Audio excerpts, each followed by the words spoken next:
What a crazy week of NFL free agency that has changed the landscape of fantasy football quite, and I want to say it again, quite dramatically. Shawn, I was very tempted to fire up a podcast with Shawn last Friday. We're recording this on Monday, the 18th of March, and I have been having some kind of headaches not over the last couple of days. Now, I almost was ready to jump on because there was so much stuff happening, and next thing, 3 or 4 more moves happened, Shawn, just as I was about to email you, and I was like, more stuff is going to happen, so we'll just wait till Monday and we'll get it all in, and hopefully, headaches will be gone. The headaches are kind of still there, but I'm wondering, Shawn, if the headaches are caused by trying to figure out all the different permutations of the free agency movement over the last couple of days, because it has been fun. It has been, I feel like, a little bit unusual for the NFL. This feels like a step forward. We talk about it at the trade deadline every year, that teams start to make more and more moves. We're seeing, some of the moves by front offices become more like maybe what we're talking about here in fantasy football, with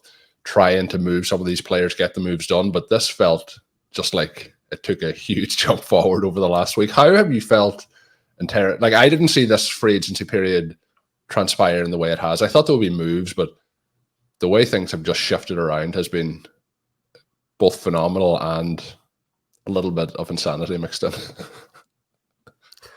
Well, yeah, it's been a lot of fun. And at the same time, as Ben and I discussed at pretty great length in our Stealing Banana shows last week, most of the moves don't make sense. So you can count on NFL free agency. You can certainly count on the NFL draft for irrationality. If you're thinking that teams are going to address their needs, or that when the NFL draft occurs here in 6 weeks or so, that the teams who need receivers are going to take them and balance out, those receiving rooms perfectly, so you can have, very accurate projections and you can draft based on likely workload. That's not likely to be the case. If you think that we're going to have these running backs set, and there's nothing to stop the Titans for taking a third player who's exactly the same as Tony Pollard and Tyjae Spears. So, we'll see what happens going forward. But Colm, you just have to embrace the chaos, embrace the insanity, and then adjust as a fantasy football manager, because at least 25 of the 32 teams are going to be out there doing crazy things that make absolutely no sense for their franchise. You've got to factor that into your decision-making and expect the moves to, if anything, probably hurt these teams. But there's a lot to go over. It's so much fun to see players moving around. Where do you want to start? So, Shawn, what I think we should do with this list, there's a lot in it. I think we should go rapid fire, but get Shawn Siegel's hot takes as we go through it. So I've split into running backs, quarterbacks, and wide receivers. And I do think that we'll start with the running backs, because when we finished last week, Shawn, I was shocked because the Packers, just as we finished, they go ahead, they sign Josh Jacobs. I was like, well, Josh Jacobs, Aaron Jones, that's interesting. But I didn't know at the time they were going to cut Aaron Jones. He was going to be with the Vikings, and then A.J. Dillon was going to be back with the Packers. So lots of change there. What's the thoughts on the Packers running back room here? Well, you've got 2 plotters now. So great. Congratulations to the Packers. You can gain 3 yards anytime that you want. I'm overjoyed with that. Barkley to the Eagles. Well, you're going to get sort of a poor man's DeAndre Swift in terms of that before contact explosiveness. We're going to see 10 big plays from Saquon Barkley, and otherwise fantasy managers are going to be extremely disappointed. So we're getting DeAndre Swift 2.0. It feels like it already. The Bengals were going to cut Joe Mixon, which, we would not have been surprised by. It turns out then the Texans wanted to get ahead of the queue. They trade for Joe Mixon. They also then give him a 3-year contract. So Joe Mixon set up in a pretty nice spot there with CJ Stroud. Has Joe Mixon a chance to become maybe a fantasy asset in 2024? Colm, this is one where the Texans have to draft somebody on top of him. But, at least for the moment, this is the most comfortable I've been with Joe Mixon in years. If you want somebody who, again, is going to gain those 3 yards when the defense is focusing exclusively on CJ Stroud, this is the perfect situation. You're moving Joe Mixon into that same category with Josh Jacobs and Saquon Barkley accomplish about the same thing for these teams. So what we found out so far is there's lots of running backs that are able to get us those 3 yards if we happen to need them. Aaron Jones with the Vikings, can he get more than 3 yards when we need it, or what's happening there? Obviously, we're going to get to the quarterbacks in a minute, but quarterback in flux with the Minnesota Vikings. Colm, we can go one of two ways on this. Aaron Jones stays healthy. Aaron Jones sets new career highs in attempts, and with the defense still having to focus on Justin Jefferson, Jordan Addison, TJ Hawkinson at some point in the season, even with the likely poor quarterback play that they get this year in the dome, in these shootouts, Aaron Jones sets new career highs across the board as the overall running back for or Aaron Jones sets new career highs in stuff rate, because with the QB situation they're going to have, the defense is going to be able to key exclusively on him. It's going to be a little bit of a strange, weird, disappointing transition season for the Minnesota Vikings. Yeah, so we have Aaron Jones either setting career highs or career lows. One of the two. The range of outcomes is big here. Aaron Jones, I have to say, as a Packers fan, one of my favorite Packers, definitely in the last decade, and represented the team. I think he's going to have a little bit of a chip on his shoulder heading back to the Packers with how things played out. But finished the season, as people remember, extremely strong with his playoff run. Spent a lot. You mentioned health. Spent 3 different sections of the season last year out injured, and has been injured over the last couple of seasons at different points. So we'll see what happens there. But definitely lots of talent, but staying healthy has been a little bit of an issue there for Aaron Jones in the last couple of seasons. Moving to quarterback, Shawn, and there is some of these that you may think, if you want to skip you're just going to jump over Austin Ekeler. You're completely out on him.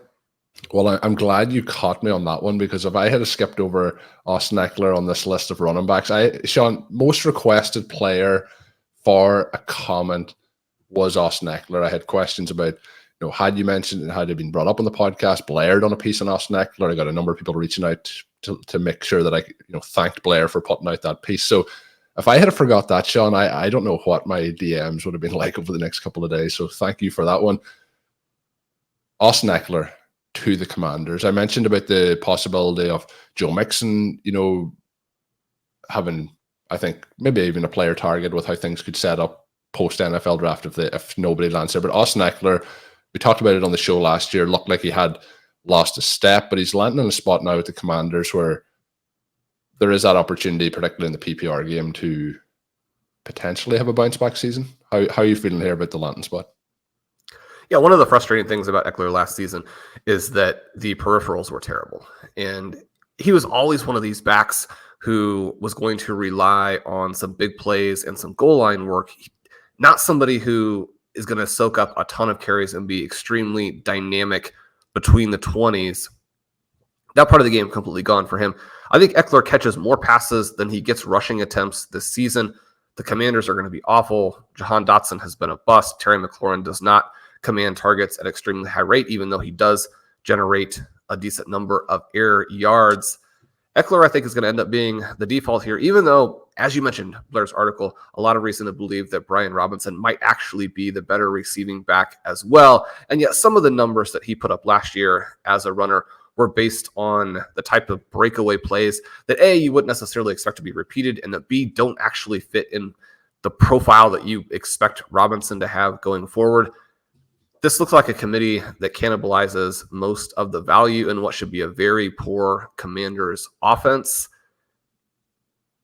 But Colm, maybe 70 receptions. You get that one last big receiving season for Austin Ekeler. Let's see. So we'll move on to quarterback.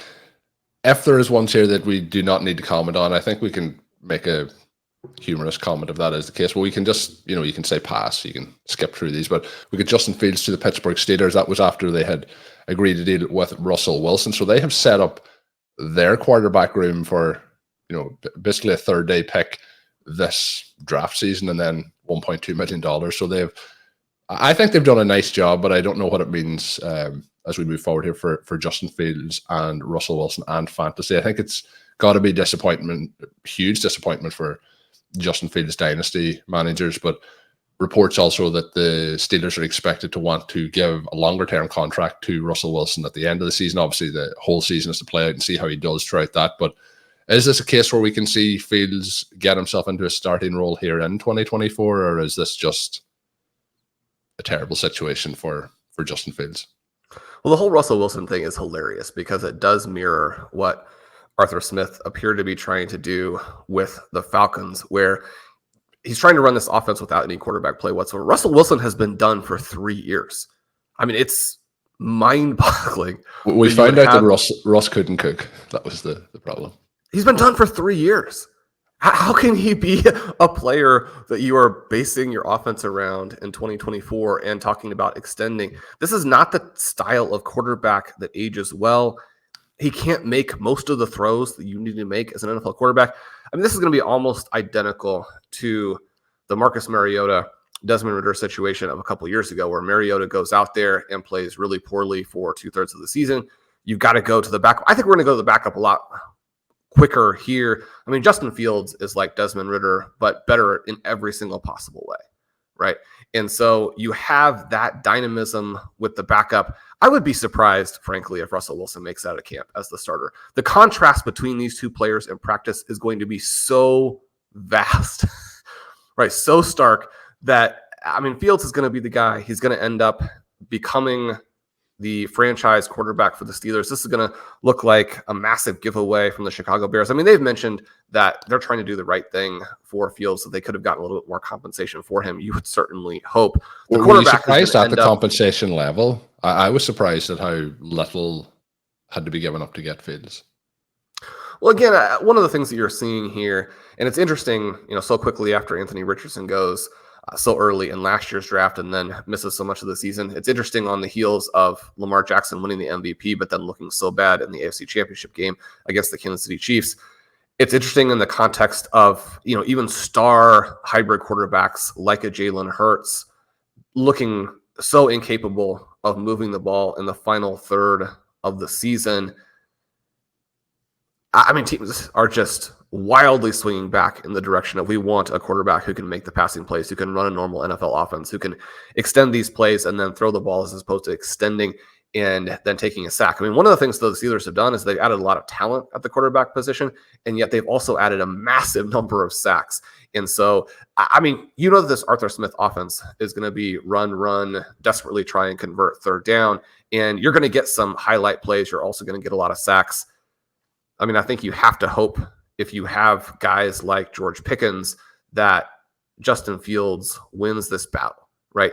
Because you can talk all you want about how some of the stats last season appear to favor Russell Wilson, but these two quarterbacks were asked to do completely different things.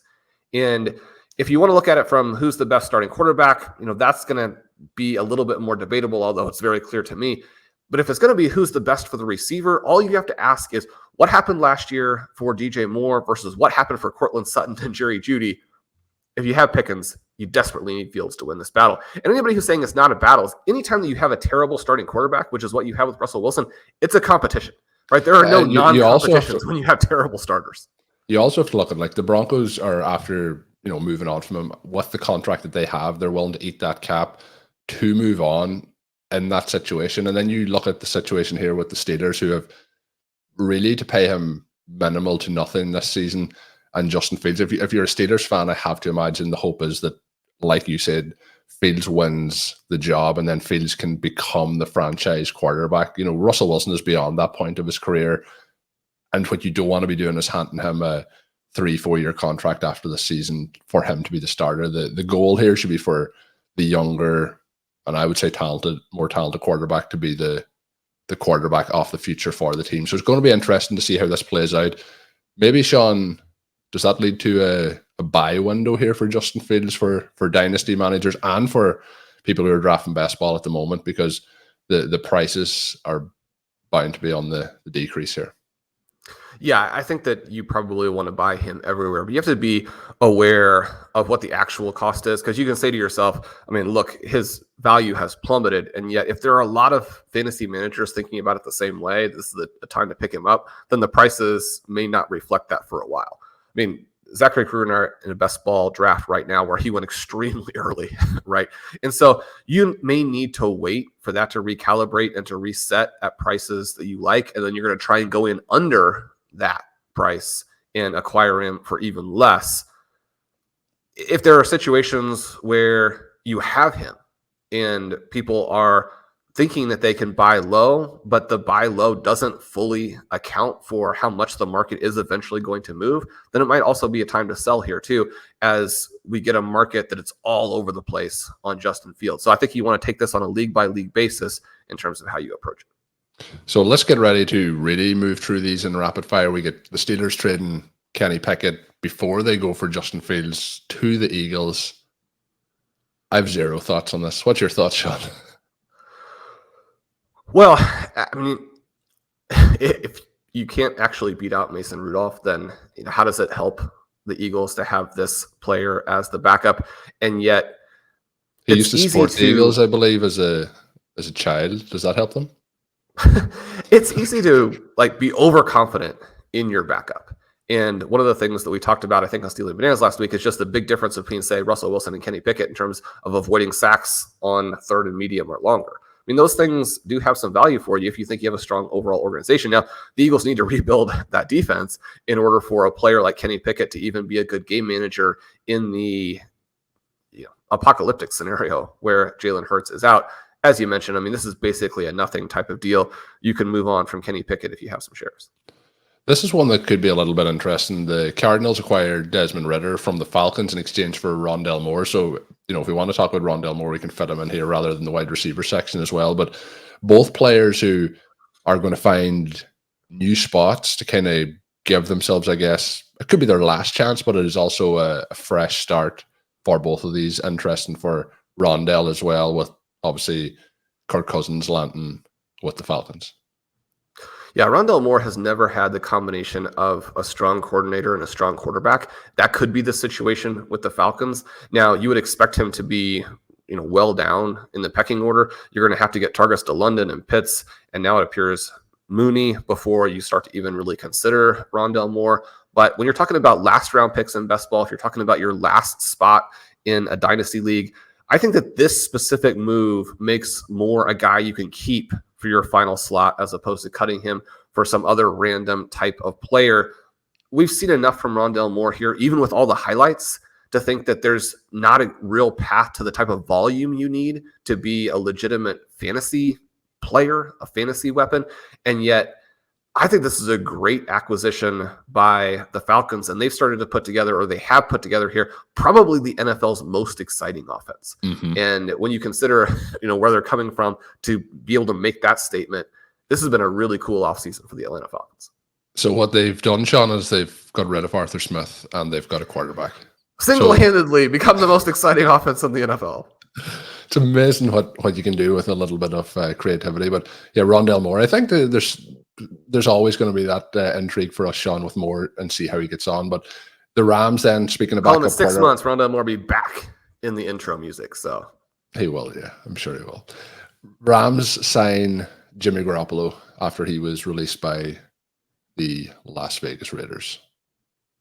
This has no immediate impact, but Garoppolo is going to be a guy where when Matthew Stafford gets hurt, and that's certainly relevant to us, Matthew Stafford, one of the foundation pieces or not necessarily foundation pieces, but certainly key quarterbacks on our RotoViz Triflex Dynasty team. When Stafford goes down, you got to make sure you get that bid in for Garoppolo. He will be a viable player in that offense when he needs to play a few games. Yeah, out of all these that we've talked about so far, I think this, from an NFL team building perspective, is the best of these backup quarterback situations. There may be one other one in a moment that we'll talk about that may rival that, but I think a very smart move. And the next one we're going to talk about, Sam Darnold.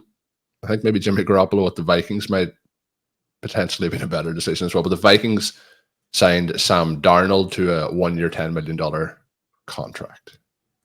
Well, you never want to be the team that's chasing the moves that Josh McDaniels makes. So I can understand why the Vikings didn't go the Garoppolo route. But as you mentioned, he would have been a much better bridge starter, a guy who right away could have continued to get the volume to those QBs. Darnold here is merely... Garoppolo is a better quarterback, even with his flaws, than Sam Darnold is. Tried his career in terms of sample size. very clearly. And so we look here. I mean, Darnold is just somebody to be able to say we have a quarterback on our roster until this ends up being Drake May or JJ McCarthy or Bo Nix. One way, shape, or form, one of those three guys is going to be the starter in Minnesota this year. Yeah, I think so too. And we'll at that point then, I think rather than talk about it now, at that point we'll talk about what it means for the rest of the skill position players there. The Texans and the Vikings also did a trade, moving around a number of picks, which leads to the Vikings now also having the 23rd pick being the main part of that, moving up from 42 with the other selections being moved around. And like Shawn hinted at, that along with their other first round pick, I think that's all set up to try and move up in the draft to try and get that rookie quarterback. So I think that's all pretty straightforward. Drew Lock signs with the Giants. Is that a pass, Shawn? Is that one we need to talk about? Drew Lock, he threw the ball down the field to JSN. There's no relevance, fantasy, or reality to that, but I thank him for showing the JSN was actually open down the field. Well, that's a positive. The Colts signed Joe Flacco. You mentioned Anthony Richardson and his injury last season, and usually they talk about wanting to have a quarterback behind the starter that can kind of mirror that offense. I don't think that Joe Flacco is mirroring the Anthony Richardson offense, but I think as a backup quarterback with what we've seen from him last year, I think it's a pretty smart, again, a bit like the Garoppolo move, a pretty smart move from the organization that will have little to no impact at all for fantasy football. Well, one of the things that has been somewhat controversial and interesting as you look at quarterback injuries, and the quarterback injuries have been at a very high level over the past several years. When you simply break it down into scrambling quarterbacks or running quarterbacks and pocket quarterbacks, it doesn't necessarily look like the running quarterbacks are at much greater, if any greater risk of injury. But there are a lot of different styles between pocket passers and running quarterbacks. You have the pocket passers who don't get rid of the ball, take a lot of hits, are going to take some blindside hits. Those guys obviously are going to be at extreme risk for injury. With the rushing quarterbacks, you have the guys who never seem to take a solid hit. And then you have the players like a Marcus Mariota who is constantly getting injured, the guys who are taking pretty serious blows all the time and don't protect themselves well when they get out there and actually are running. Now, the injuries with Richardson, probably pretty fluky, and yet we still have questions about how well he's going to be able to run at the NFL level and avoid injury. Something that, again, probably as a result of fluky play, he was not able to do as a rookie. I think as you come in here, you're looking at Joe Flacco as being a guy with a similar type of profile, even though stylistically and arm strength and some of those things, there are differences between him and Gardner Minshew. But Flacco, I think, is an interesting signing here in that this offense, if you have to go again from Richardson to the backup, will remain relatively dynamic and interesting because of Shane Steichen and some of the other pieces that they have. Flacco, another guy where if the starter goes down, you're going to be frantically adding him to your roster in any type of super flex environment. Marcus Mariota went to the Washington Commanders. That led to the Commanders trading Sam Howell to the Seahawks in exchange for 2024 third and fifth round picks. We talked about this a few times, Sam Howell maybe getting out of Washington. We get Marcus Mariota going in there. It feels like a little bit of a situation like we talked about with the Vikings in terms of who'll be the starting quarterback this year, probably not on the roster at this particular point, but we get Howell then and behind Geno Smith, who had his struggles last season and is obviously moving up in years in terms of his NFL career. How do you feel about the Sam Howell to Seahawks? Is Sam Howell the guy to unlock JSN? I mean, Colm, wouldn't that be the perfect thing? That would that would be just done for us. That would be the football gods just catering to our needs, Shawn. This is fun, right? And there are still so many pieces of information on Howell pointing in different directions. I love this acquisition for the Seahawks because it gives them two different options that are both interesting. You can stick with the guy who really failed to move the ball last year with all of those elite pieces, but now he has what certainly Seattle is hoping is going to be a big upgrade at the coordinator position. And I'm really excited to see what their new coordinator does for them. We talked a little bit about that on Stealing Bananas with the coordinator that are coming from Ben's Washington Huskies. I think there's a strong possibility that Howell is better positioned to take advantage of the 3 guys plus Noah Fant, which the Seahawks are like, okay, well, we changed coordinators, we changed head coaches. Maybe now we're going to decide to throw the ball to Fant. All of that is odd, but you have a lot more talent on this offense. You probably have better play calling. You probably have you have the experience. The question for Howell is whether the experience matters. Are you talented enough to take advantage of the experience and take the step forward? For the Seahawks, they know what they have in Geno Smith, and it's not enough to be a competitive team to make, say, the Final Four in the NFC. It's not good enough to be that, right? So what you're hoping to have happen here is a young player who is cost-controlled and could end up being the franchise guy for a decade. Again, the likelihood of that, when you're talking about the Seahawks in 2025, we're probably at the point now where neither one of these guys is the QB and they're going in a different direction. But this is the perfect way to approach this season and see what you can accomplish with these 3 elite wide receivers and all of the weapons that either Geno Smith or Sam Howell is going to have at his disposal. Yeah, before we get to the wide receivers, going through that list, I'd say the option of the Steelers, and obviously Russell Wilson or Justin Fields has to be the quarterback there. Sam Howell feels like the only name out of that entire list who has a legitimate chance to be the starter during this season outside of injury. Agree with that? Yeah, I do think that you're going to have 5 rookie quarterbacks start. And, how close McCarthy and Nix actually get and whether or not May and Daniels start in week 1, those things still up in the air. But the teams who have addressed their QB position with free agents, it's pretty bleak right now. There's got to be another step coming. Yeah, for all the moves that were made, it is pretty bleak. But I would shout out, Russell Wilson mightn't be the player we would sign, in terms of what the Steelers did. But I have to say, for the cost that they had to give up to get both of the quarterbacks and to see what they can do this year and then make a decision at the end of it, I think was a pretty smart move on that side. And then I can't understand the need for the Commanders to move on from Sam Howell when you mentioned, I can't remember the exact phrase you said, but cost controlled kind of price for it. This guy costs nothing to have in your roster. Why are we so rash to move on?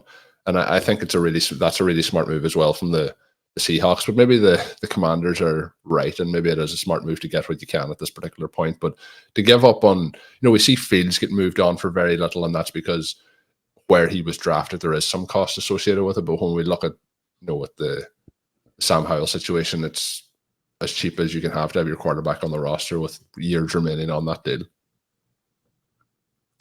And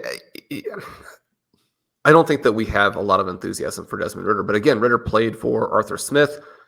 Kyler Murray has struggled to stay healthy. You bring in a QB who has, some similar characteristics, even though the overall level of athleticism and talent is vastly different. You can understand why the Cardinals went the route that they did as well. So we'll see what happens quarterback-wise, but looking forward, Shawn, to the wide receivers. I think we have a few interesting ones to head on here. The LA Chargers got themselves into big cap trouble, and they were in a situation where there was going to have to be some moves made. So they firstly cut Mike Williams.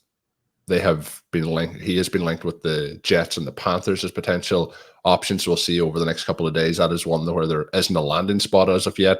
And then they also traded Keenan Allen to the Bears. So the Bears making a lot of moves over the last couple of days. He's obviously there now with DJ Moore also. Thoughts on the situation the Chargers got themselves into against the cap and then cutting both of their... I know we have Mike Williams coming back off a serious injury, but we get cutting their wide receiver 1 and wide receiver 2. Or actually, maybe their wide receiver 1 is Quentin Johnson. Is that the case here? What is the... Wide receiver 1, Quentin Johnston. They have gone from last year having, Keenan Allen, Mike Williams, Austin Ekeler at the start of the season to just having to get rid of them all basically at this point. And I think it's going to work. I'm going to try to pick up Justin Herbert again for the type of compensation that reflects where he's now going in drafts, which is very, very deep. But I think that he is an interesting acquisition. You love this move of Keenan Allen to the Bears for Caleb Williams. You get him enough firepower to work with because, Colm, there are a lot of different ways this can go. Obviously, I think you can blame a lot of it on Geno Smith, but the offensive coordinator who could not take advantage of DK Metcalf, Tyler Lockett, and JSN last season is now coordinating the Bears. That doesn't seem great, but at the very least, what you have here now is more firepower. DJ Moore's price is going to have to adjust. When you have a rookie QB, even one who has some potentially transcendent characteristics. I mean, you think back to how that rookie season went for Trevor Lawrence and the problems that you had there, in part because of coaching. But, I mean, the Bears don't exactly have a coaching lineup that is scaring anybody right now either. I mean, DJ Moore is hurt by all of these offseason moves. You're going to have to adjust his price. Keenan Allen also hurt by these moves, but I think will probably end up in a spot where he becomes an interesting veteran play.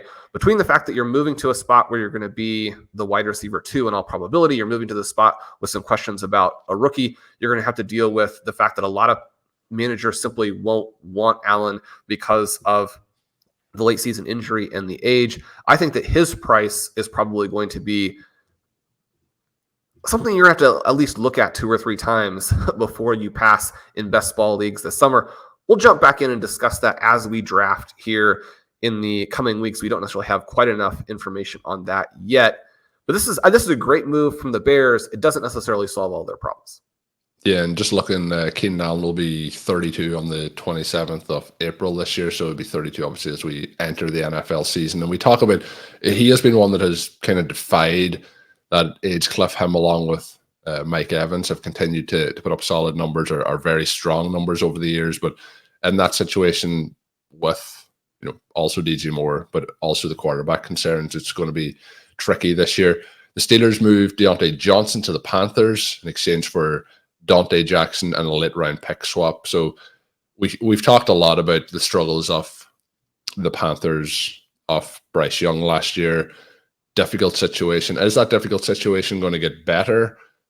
Is Diontae Johnson enough to help open up this offense, or at least try and increase the ADOT of what we're trying to do here with the Panthers offense? I don't know. I mean, he's going to be open a lot. It's going to be open underneath. He's going to give Bryce Young somebody who can actually dump the ball to, as opposed to having to wait for Adam Thielen. I think what you're going to get is you're going to get Diontae Johnson putting up some of those Thielen numbers this season, which will be great for him.